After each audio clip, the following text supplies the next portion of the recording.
Hello, welcome to Ride On Cars for Kids. We've got another new car for you. It's the Land Rover Defender.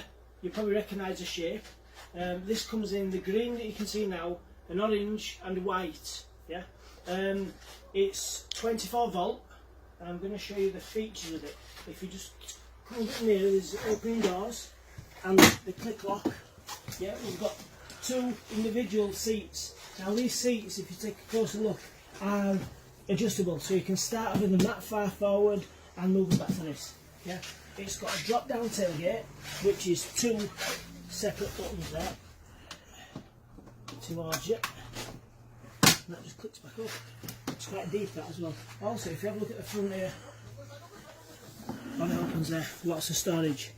This car has rubber tyres, yeah, and makes it less slippy. It's got a parental control as well as it being able to be driven by a little one.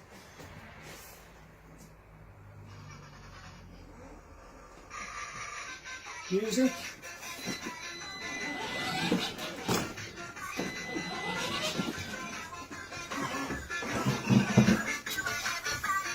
There's Bluetooth as well as this.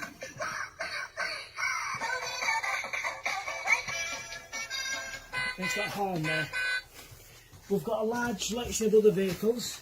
If you'd like to come down to our shop, run over there as well. We're open from 11 till 8 daily, and we've got over 550 5-star reviews on our Facebook page. So up to you soon.